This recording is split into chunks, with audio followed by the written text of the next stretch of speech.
Navasi wiriwe neza. Mwiriwe neza kome uwamahoro nawe wiriwe neza. Ndashima Imana namahoro ndashima. Weekend gute? Weekend ni sawa yatanguye neza, habaye akavura umuntu aratembera araraba mbega ku bibuga bizoba bimeze gute, nico gituma twaje ku mugoroba kugira tubabwire. Abare ku bibuga bare ibindi bigiye bitandukanye muvuga ni sawa. Ya weekend araboneka canke ntibirigurura inzira. Igari gusanga ari umuntu yigeze kuvuga ngo uzohebure kuri inzara saa sita y'ijoro. Nisimvuza yuno munsi ngo mvuga ya weekend. Ashaka kuyafise canke akiri mu nzira. Ari mu nzira. No mwana naza ko ariko batwumva bacumva ko weekend ari kiza uteza gukorwa. Nawe nico ndaguhanura ni kimwe. Ibintu byo gira ngo umuntu abeho mu gisagara. Birasaba kumenyana na Isibet. Nimba utagira gutanguza, nimba izi nkino zibabwira ndaguha umutaha ukine, vyunguzo uzombwira bihomvye uzobakinye nabi. Nuko byifashe rero nibaza ko ariko bimeze. Nuko bivuze bumva. Bazombatse.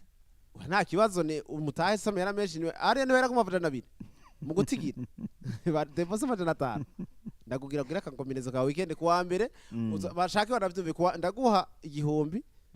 Ugire kombinezo hama ko ambere uzotubwiye kombinezo cyo yavyaye. Sawa ndavyemeye.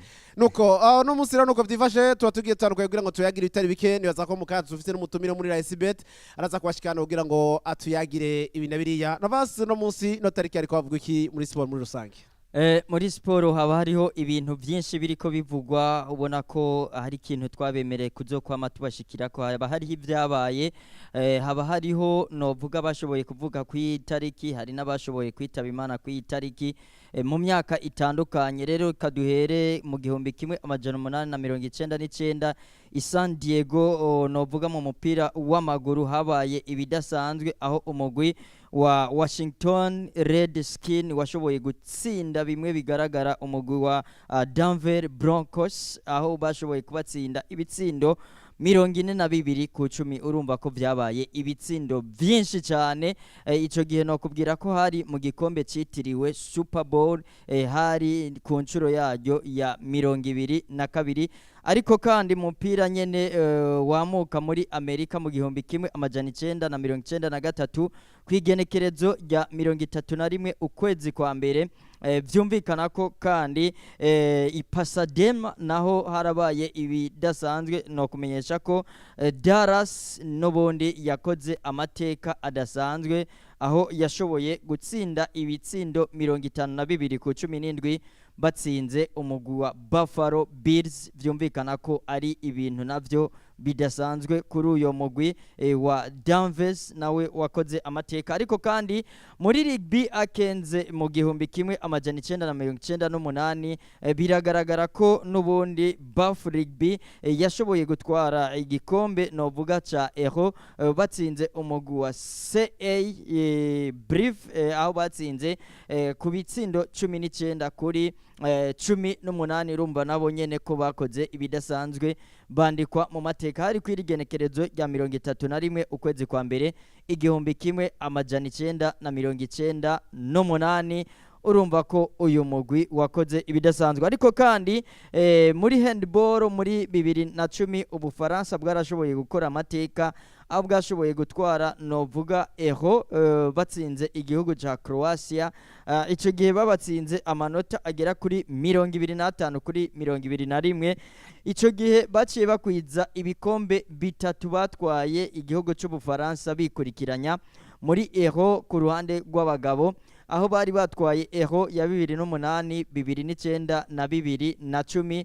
Vyumvikana ko ayo nayandi mateka umuntu ashobora kumenya, na cane cane mu bakina handball canke mu bakunda siporo muri rusangi.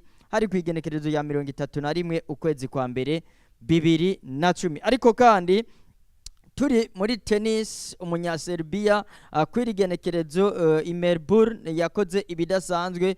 Nawe se wundi ni Novak Djokovic aho yashoboye kucatsinda umunya Ecosse nawe yitwa Andy Murray hari muri US Open d'Australie. Vyumvikana ko yakoze amateka hari muri Grand Chelem, urumva ko yakoze amateka. Hari kwigenekerezo rya 31 ukwezi kwa mbere 2016 hariho rero abandi bantu bashoboye kuvuka kw'iri genekerezo bakora ibidasanzwe hari abo twabateguriye na cyane cyane ubona ko haba hari abadasanzwe hariho Laurent Brisego nawe yakinye urukino rwa handball yamuka mu gihugu cy'Ubufaransa byumvikana ko uyu nawe yashoboye gutwara igikombe cy'isi cha 2001 yongera atwara Ligue des Champions 2003 urumva ko yakoze ibidasanzwe yahamagawe inshuro zigera kuri 35 mu mugwi serukira gihugu